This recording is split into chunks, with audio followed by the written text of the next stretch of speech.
The second, we know that there isn't a shortage of grassroots youth organizations across the continent. Many of us have been in after-school care programs and things of the sort. So mobilizing those people who know the youth and the issues that they're facing on the ground and co-opting them into the solution. Empowering the mamas and the girls and the boys who are running projects in the community, empowering them with a structured program that they can implement, a structured program that is linked to impact, right? So you could be running a soup kitchen every day, but you could take it one step further, for an instance, by having our curriculum in your hands.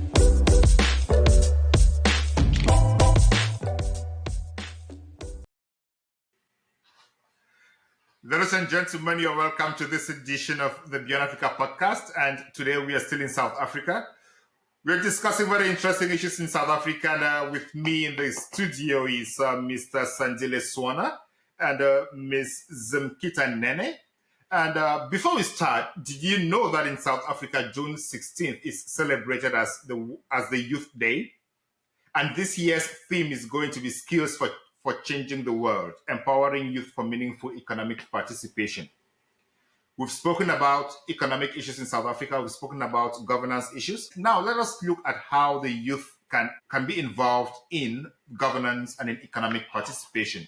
Because without the youth, the economy is going nowhere. So I welcome Mr. Sandile and Ms. Zimkhita to the studio, and they will tell us exactly where they are, why I invited them here, and what they are doing that should be so inspirational for the youths in South Africa and across the continent. So, Mr. Sandile, you're welcome again to the Beyond Africa podcast. This is the second time of having you here. Oh, thank you so much, Ngalim. The situation is that we are representing GOLD, which is Generation of Leaders Discovered, which is a youth development organization. 21 years old. It was started around 2004. So last year we celebrated our 20-year anniversary.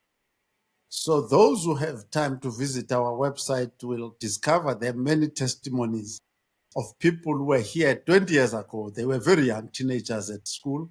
They are now fathers of families, very disciplined and very productive. And we believe it is because of our discipleship that they are the way that they are today. Our headquarters are now in Rwanda, in Kigali, and we are a continental organization. So today I'm joining the program in my capacity as chairman of the organization.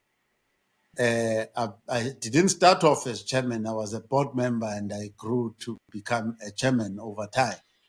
And I think I'm still young enough to put in another 30 years as in the African tradition. And Zimkhita here is the general manager of South Africa. And the significance of having a person such as Zimkhita on the shows, the general manager of South Africa, is this organization was started in the Western Cape. Many people who know South Africa, the Western Cape is the capital of gangsterism, mafia behavior in South Africa. There's a lot of problems there. So that's where we started with the Department of Education. We've expanded to virtually all the provinces now, and obviously other African countries. So I think with those words, and our ambition obviously is to cover a minimum of 38 African countries. Thank you so much, Mr. Sandile, for that generous introduction, but I don't want to leave this to you. You don't look young. You shouldn't be here now. And let's listen to Zimkhita, who looks young and should lead the organization, as she definitely is leading. So what is it all about, GOLD, Zimkhita? Let's hear from a younger person. Maybe the older vision has changed into something else.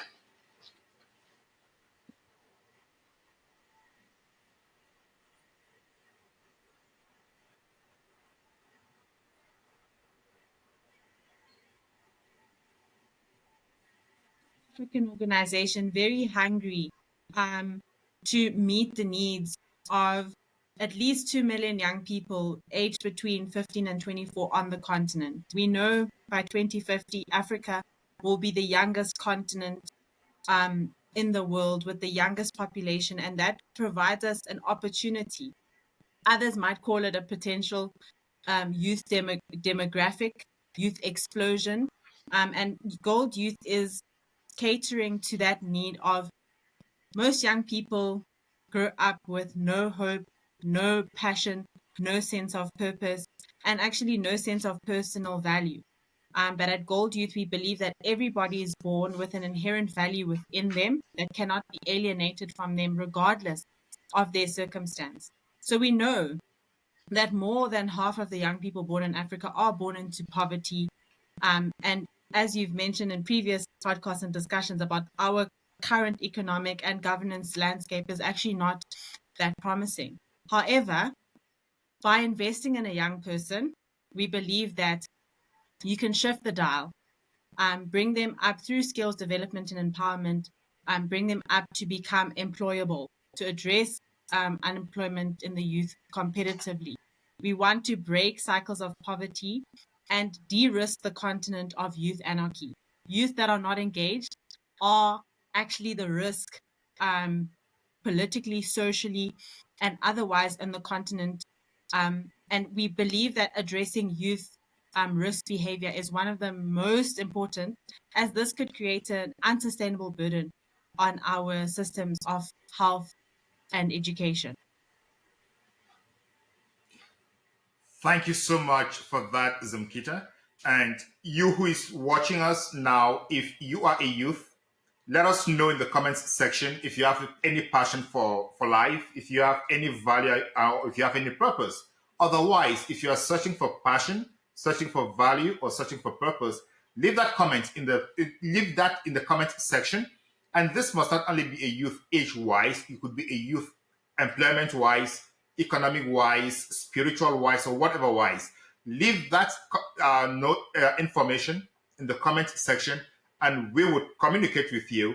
I believe that these two perfect people from Gold are ready to join hands with anybody around the continent, as they have said, to move things forward and to help each and every one of us attain those goals.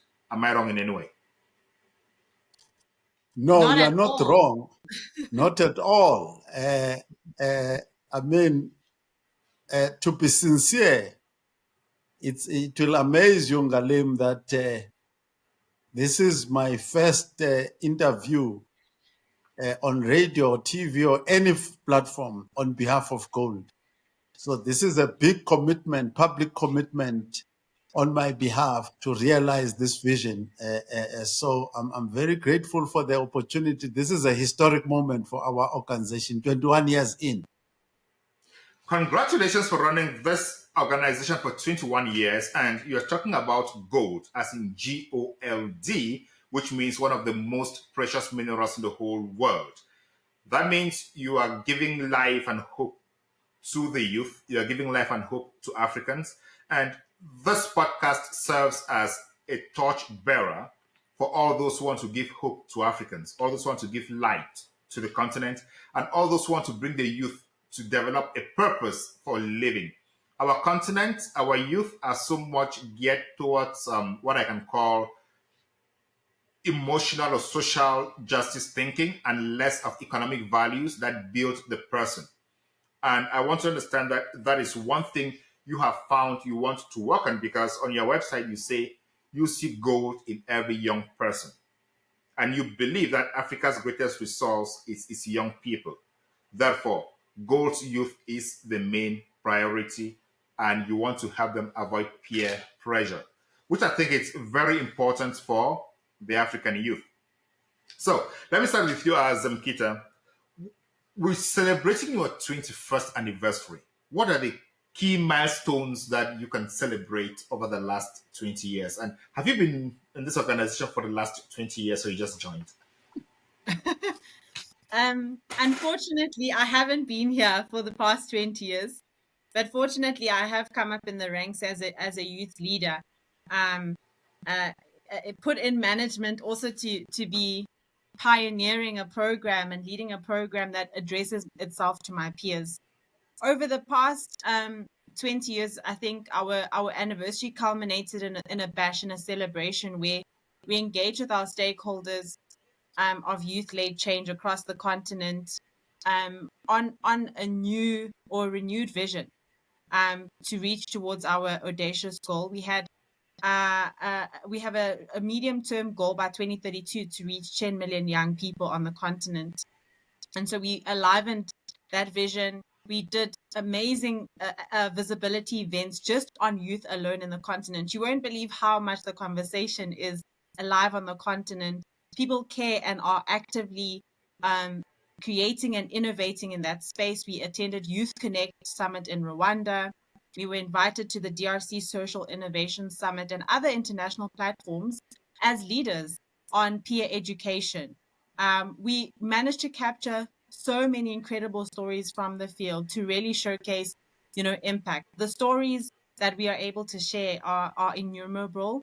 We've also been able to really activate what we call an alumni community, gold graduates, which are people that we've been journeying with from the start of our organization into when they graduate, and seeing the fruits of that. From Gold Youth, we've seen alumni starting their own social enterprises, becoming leaders within various industries, but also leaders who have the values that we've cultivated in them, leaders who understand the value of cultivating health and well-being, and success. So for now, we've actually endeavored in 2025 to get into a campaign, Our Africa, Our Future, which is a bold fundraising drive to raise $1 million. And we've managed to capture match funding of $2 million to seed the Gold Africa Foundation and Youth-Led Scale Fund. We've realized in 21 years that we need to be able to scale. We can't do this alone. And so we're putting our fundraising efforts towards that. Thank you. We'll talk about money. When I hear money coming into Africa, I like to know what that money is going to do, because I want to see money regenerating Africa's economy. So let's talk about that in a moment. But let me switch over to Sandile. And you are one of the brains behind this, and you've been there for the last 21 years now. And you have seen this organization grow. You've tethered the baby. You've guided the baby. You've molded leaders, young people and leaders like Zimkhita. What is the difference between Gold and other youth movements across the continent and around the world?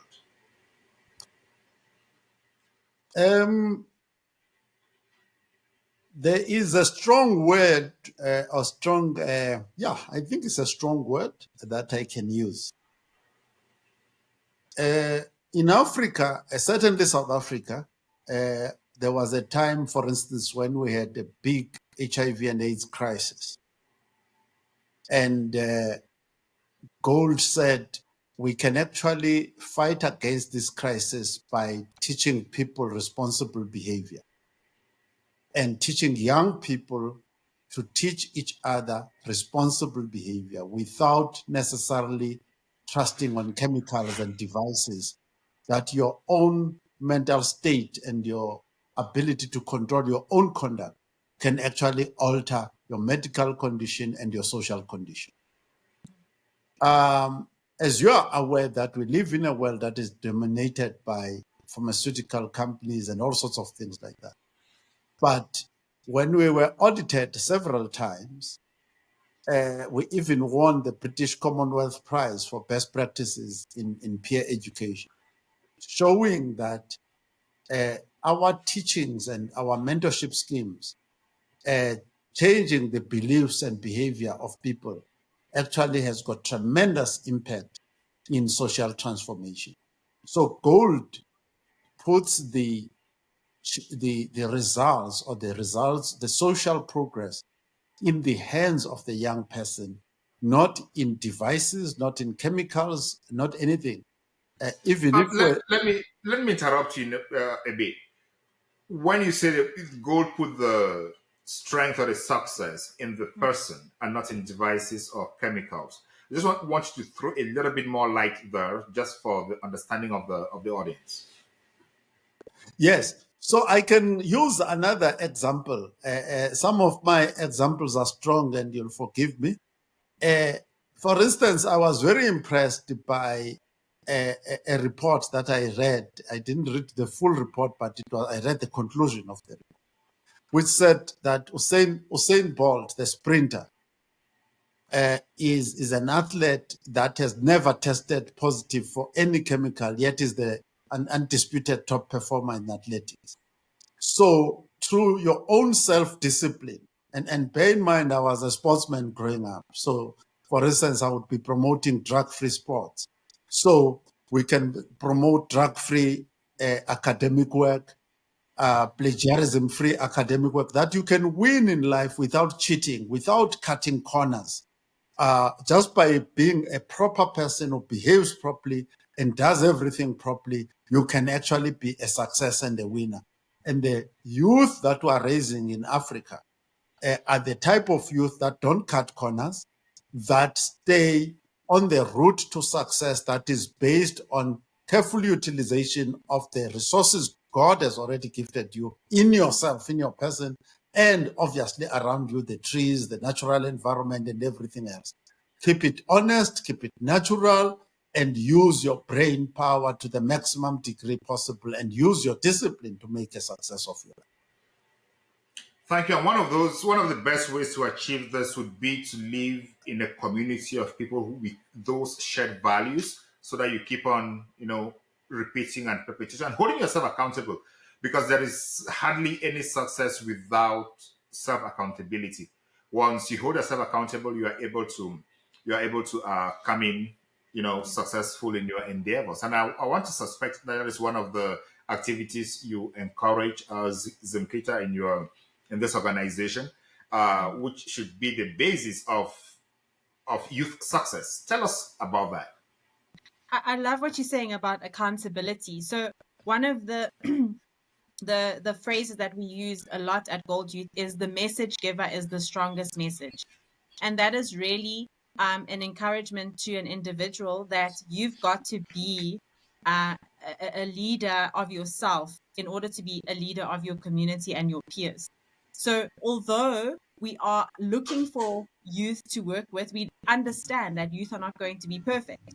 They're going to join us onto a journey of transformation to go through the personal change in order to cultivate the change in the group and in order to cultivate change in the community. So we're providing them with a curriculum, we're providing them with values, but we are not just kind of speaking down to them in the sense of, how teachers are speaking down to children or parents speaking down, but it's at a peer level where you see somebody who might have been in your community a gangster leader yesterday, but has gone through specific targeted mentorship and coaching to develop and transform his values, moving away from just being a passive person when it comes to the negative norms of our community, but to become active agents of change.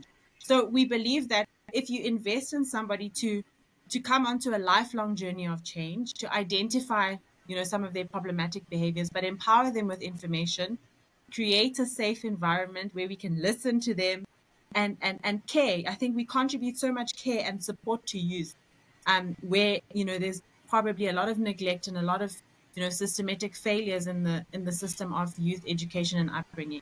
So let me stop you there a little. Sure. Can you list 5 bullet points, just listing 5 bullet points of the main problems you've identified with the youths in society?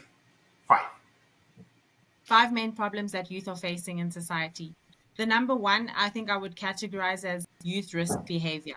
So young people are typically engaging in, for instance, now transactional sex. Teenage pregnancies are on a high. Engaging in abuse of substances, including drugs and alcohol. Young people are not completing school or upskilling themselves or participating in education. Young people are now despondent because unemployment is so high, and it's kind of not an environment where the economy is growing enough to absorb the young people. Another issue that young people are facing is that, I don't know if you know this, but HIV and AIDS transmission in age 15 to 24 is increasing in youth, meaning that although they know that HIV is dangerous and you don't want to live with it, they're not changing their behavior based on that information. Instead, they're engaging in transactional sex because it's a way to to make money and also a way to fill other voids. So we find that young people have lots of issues. Some have been orphaned. Some are facing the issues of poverty and will not escape because of how high an endemic unemployment is. Those are just a couple of the issues.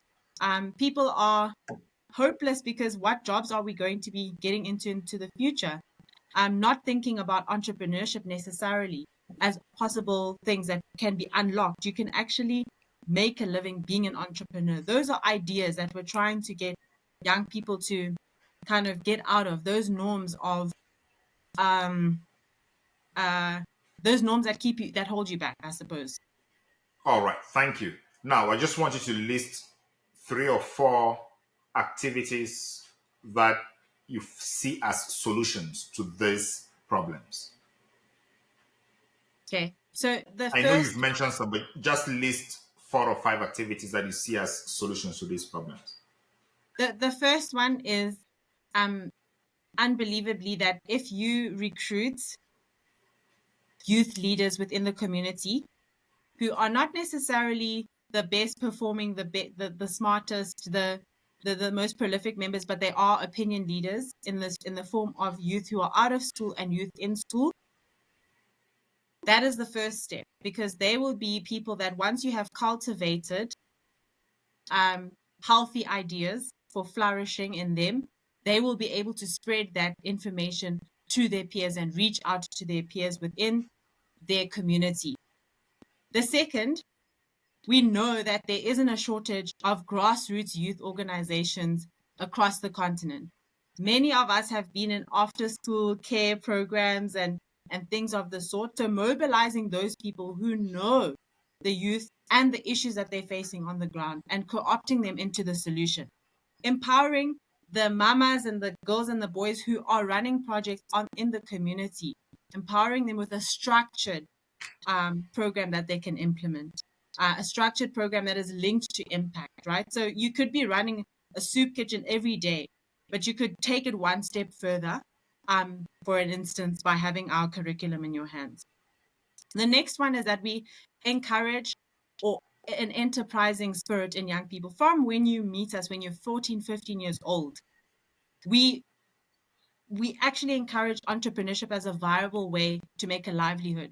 Many young people now are participating in the hustle economy, which really means that you might be studying, but you braid people's hair. You might be doing something main, but have other things on the side. So encouraging them that entrepreneurship is a viable way to live, not always looking for a job.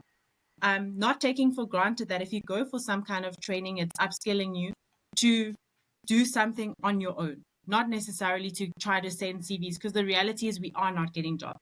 Those are just 3 examples of things that we do on a daily basis to transform our communities.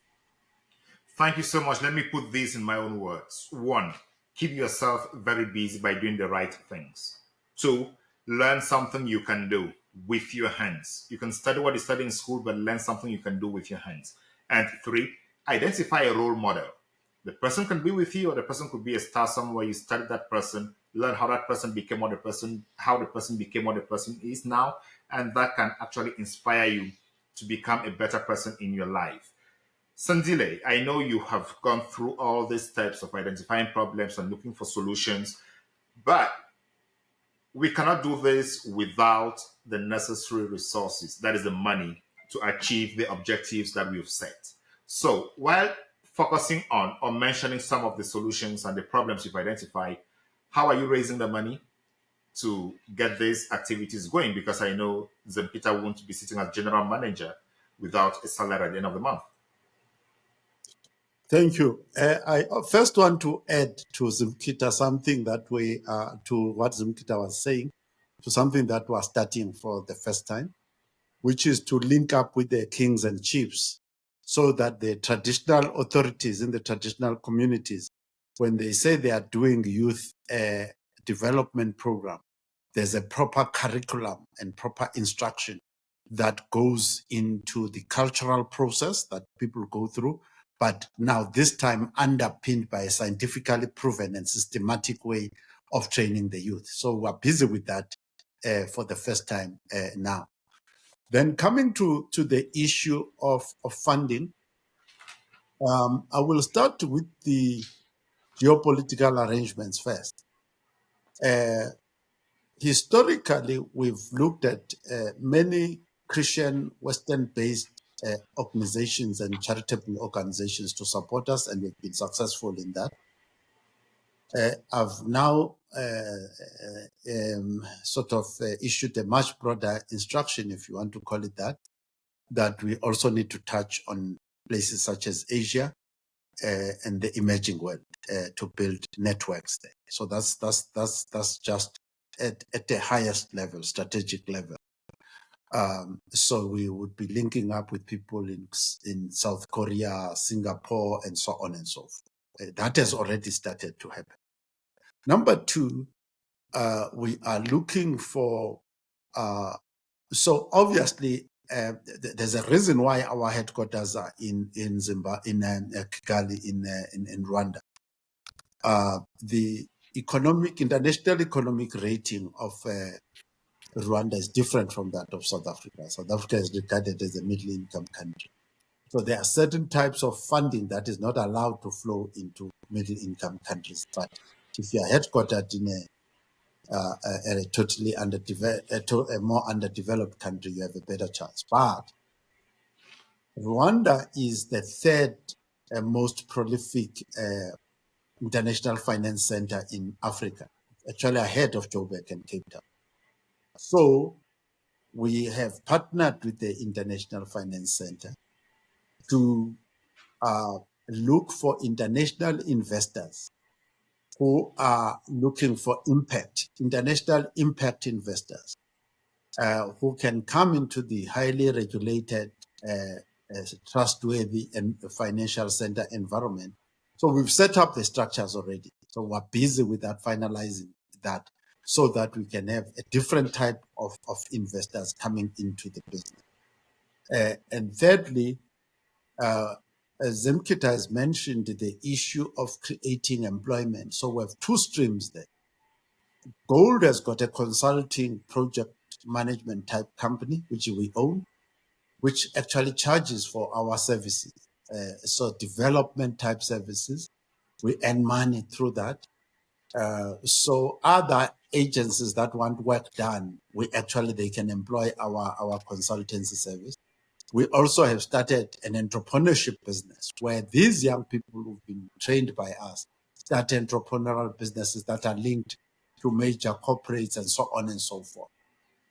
So there's a number of different new arrangements now that we're making. This one, for instance, is the first time we're doing it, where we are now going to the media, like we are today for the first time, to make people around the world become aware of gold and the work that we're doing, so that we are now accessing a variety of partners. Partners don't have to donate money. Some, for instance, the car hire companies give us free car hire. Other software companies develop software for free for us. And we've got very heavy software that we use to do this work. So there's a lot of many different, you've got the likes of MasterCard, all sorts of companies coming to partner with us. So this media space is just one. So partnering with the African Union, which is already in process. So those are all streams that are saying, now that we're going full scale, continental scale, the type of partners we're bringing on board must also be partners that have got a different type of reach. So that is where we are with that issue of fundraising. Thank you very much for that. As you were talking, I was thinking about two things. First of all, thank you so much for prioritizing Beyond Africa to be the first media organ that receives and hosts Gold to discuss these critical issues.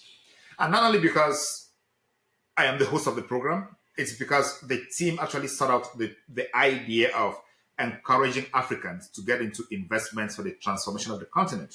Yeah.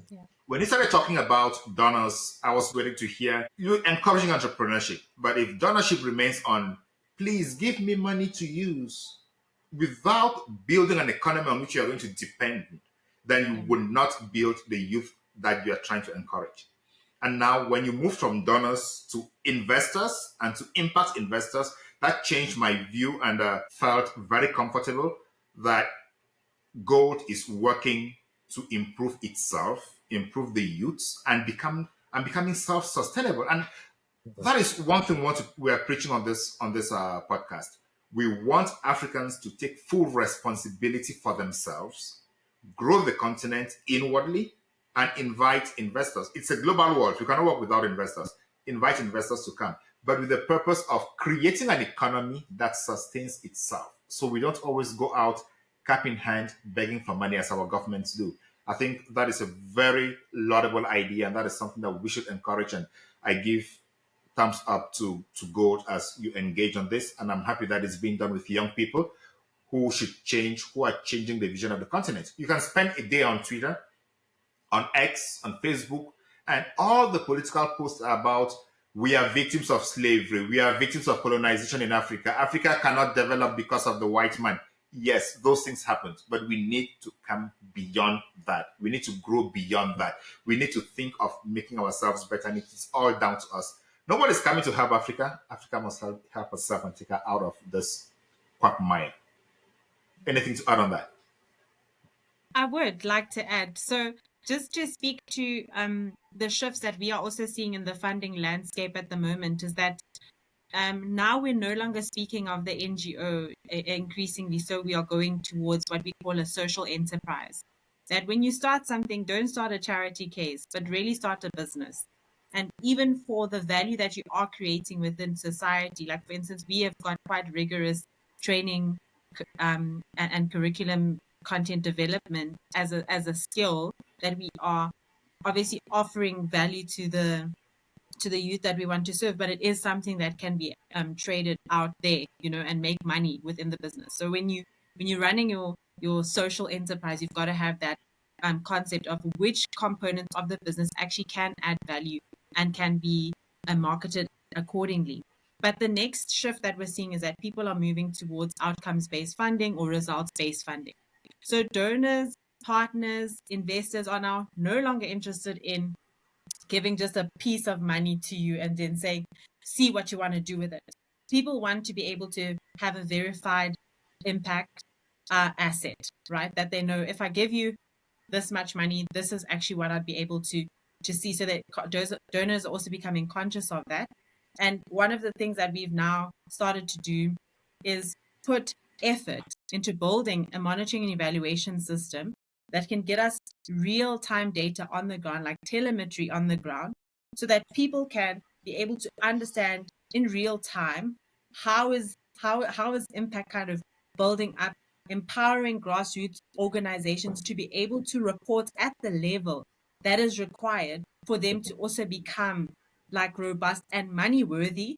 And then the other part that we are also investing in now is partnerships, like for instance with the Common Good Marketplace, which is a very interesting idea of turning what we do on a daily basis into what they call a verified impact asset, which is something that we can trade.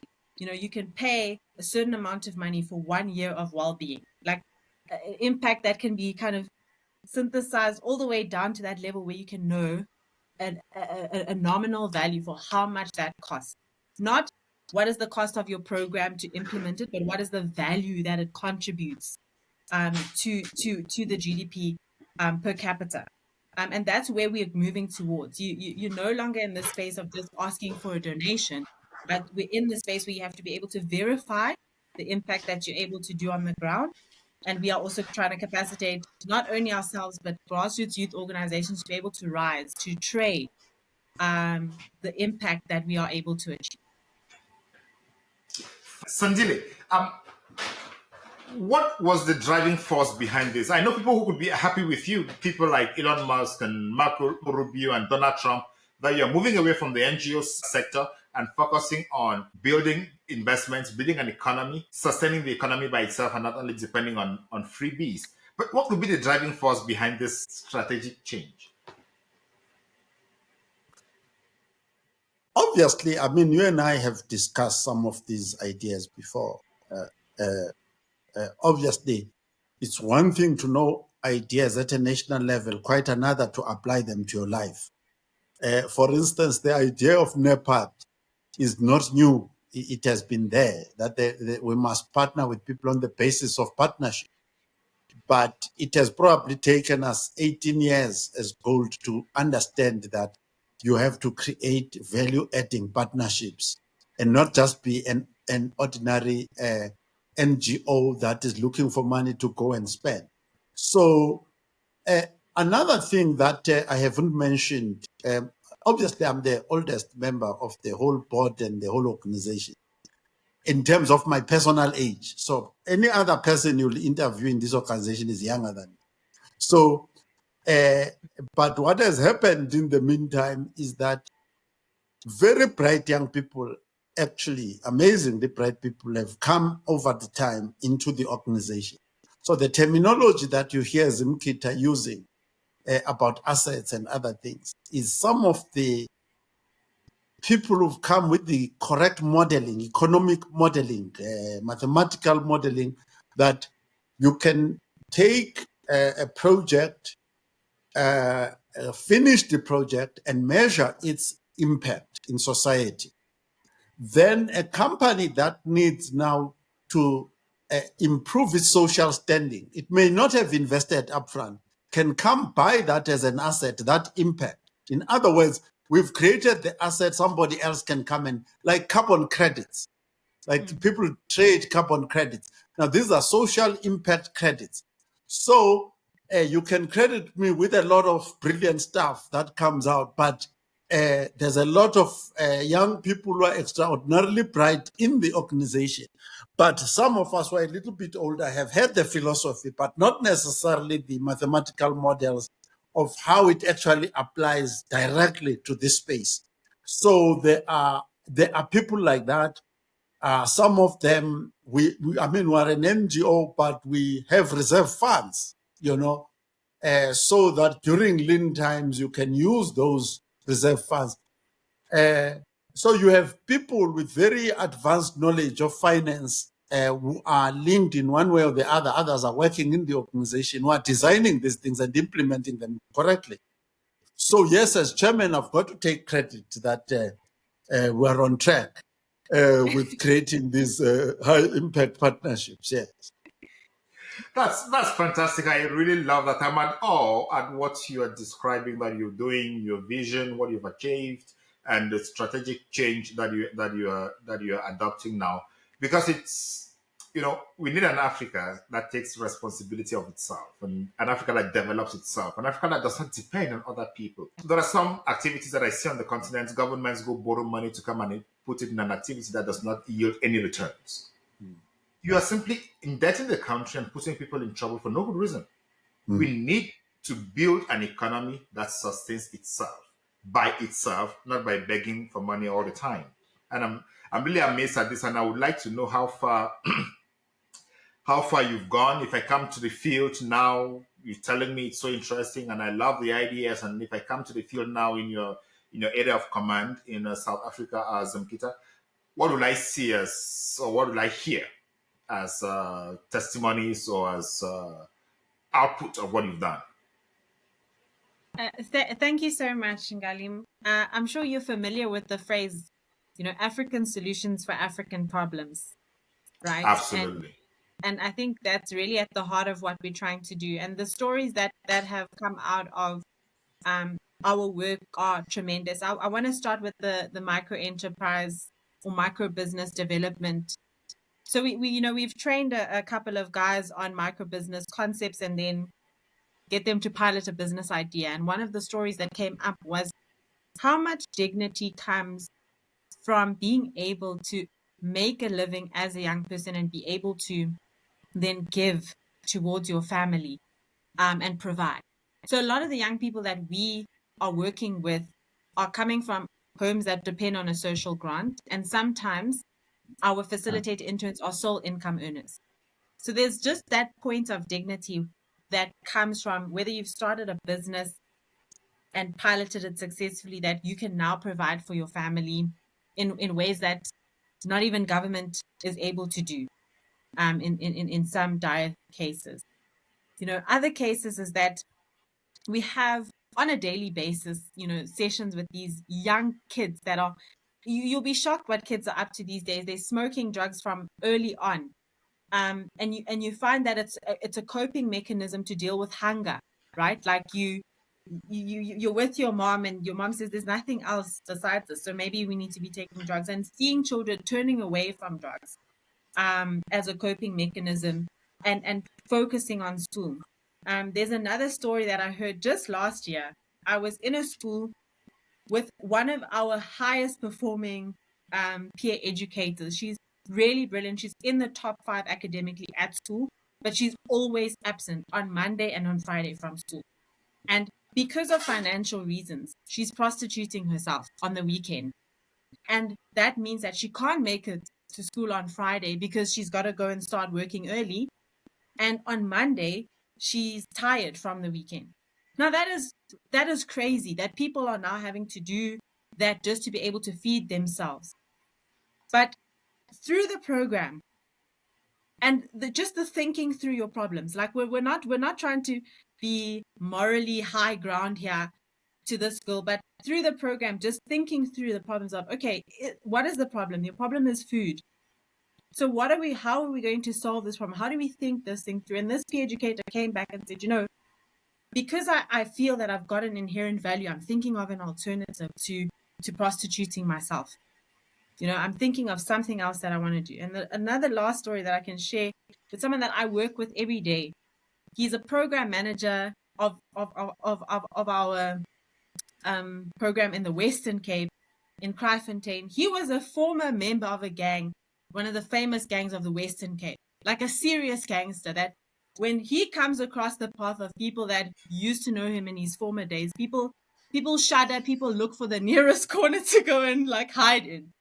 Today, he's moved past not even having a 9th grade qualification to having post school qualifications. He's leading this program. He's a family man, a man of God, father of 2 children, and contributing meaningfully to his community. And I mean, he's a gangster turned, which means there are other gangsters that he has been able to bring under his wing and be a good role model towards them to say you can actually live differently. So, really the bottom line is that I think we are choosing the youth at risk specifically, going where typical funders and typical people don't want to go, and to de-risk that environment through our program. We're going where no one wants to go. The places are unspeakable. The pain and suffering is unheard of. But once our program is there, we really see an incredible shift in the behavior and in the life outcomes of young people. I'm really wondering what it takes as a person to want to change somebody who is already so drowned in drugs, for example, and the person already believes that his or her life depends entirely on those drugs. I don't just know how you start that, and then you transform the person to become a responsible person and an active contributor to society. It really takes a lot to do that, and this pushes me to ask this question to you, Sandile. How much do Christian values play in this organization? Brother Ngalim,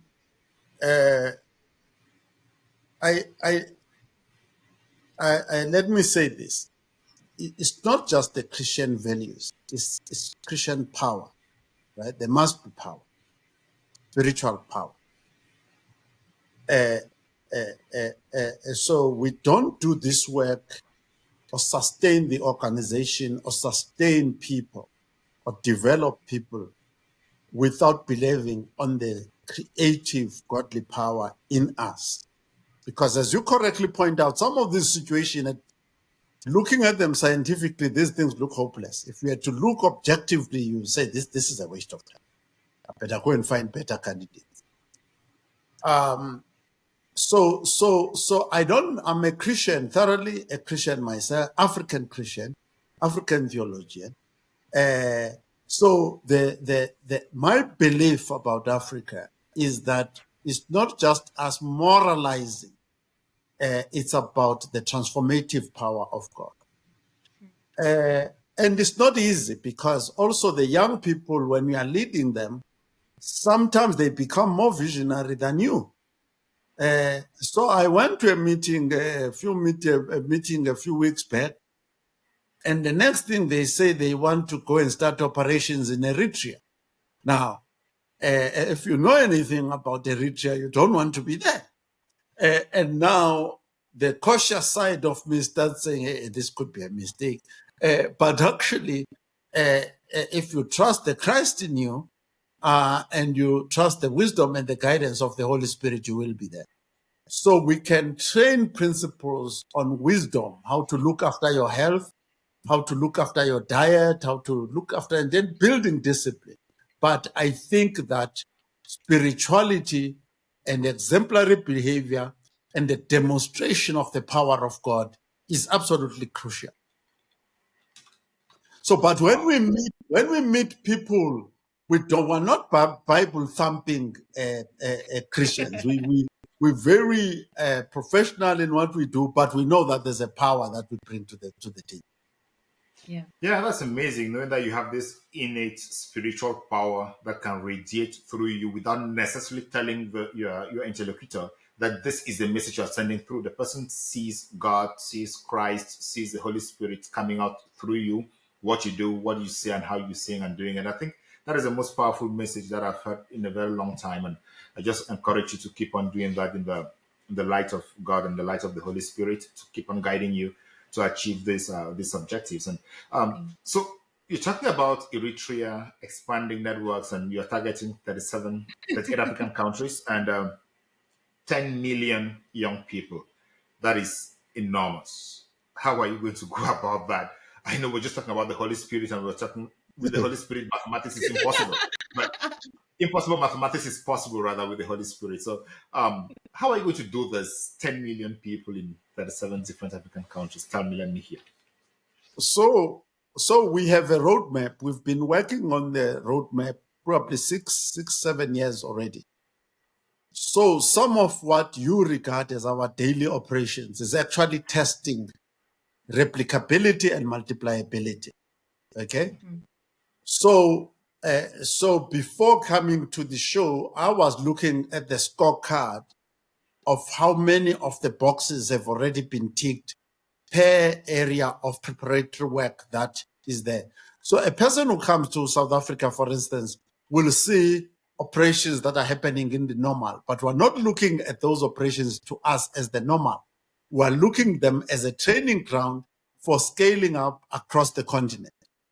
Whether it's the IT systems are already prepared. So a lot of the activities that were being done manually are being transferred to IT and being able to operate in the most cheapest affordable cell phones and things like that across the continent, because you also have to understand the technological base of the continent. Yeah. So there is a timetable of work that must be completed before 2031 and work that must be completed before 2041. Okay? So that work, there is organizational work. So Zimkhita will tell you that if you are going to reach so many youth in an area, your staff must be this number. Your own staff must be this number. The types of NGOs you must have must be this type of NGOs. And this is how they must be equipped. And therefore, you can reach so many. And in that, the product has been developed into two. We have what is called the product light, which is for high impact, which is peer-to-peer. In other words, you can go to the Department of Education in Botswana, train a few of them, and then they are becoming the trainer, and they spread it out through the whole education system. So those are some of the negotiations that are in process with some of the departments of education in Zimbabwe, in Botswana, and so on. So that gives you rapid scaling already. So the teachers, the guidance teachers, for instance, I was there in Zimbabwe, have adopted this and they are using it themselves. So we don't have to have personnel on the ground doing this. So you'll find that Zimkhita is busy now knocking on the door of the Minister of Education in South Africa to be let in so that we can do what we're doing in Zimbabwe here in South Africa. So we don't have to employ all these people. We just provide the tools. And then you provide the paradigm, you want to dominate the philosophy, the dominant philosophy in the schooling systems and in the youth culture by spreading your message all over. Then we have the other product, which is deep, which we deliver with highly developed NGOs and so on and so forth, which then is a very detailed syllabus that they go through. So you have a two-pronged approach. So that is the first silo of our activities. Then the second silo is what I was referring to earlier on, where you are now changing your investment climate and your funding climate so that different types of investors, impact investors, and all sorts of types of people are now coming into that system so that you have all the resources that you are going to need to do the full-scale rollout. So every year, we know exactly what must be achieved and which countries must be tackled within which time frame, using which methods. So that is basically it. So you have a bottom-up approach and a top-down approach. So that is why we're building a very strong relationship with the African Union as well, and other continent-wide bodies and worldwide bodies, so that we have networks at the top that are coming down with this philosophy of ours, and we're also going through the departments of education across the continent, and also the NGO sector, the community organizations for social benefit. So that is what it is. So what will be happening, Ngalim, is this. We may meet in another year or in another 6 months. It may not be South Africa, the general manager who's here. It might be the one in Rwanda, or it might be the one in Zimbabwe, or wherever it is. Then we are able to say, okay, what were your milestones that you set for this year? Or what milestones have you achieved for this past 3 years?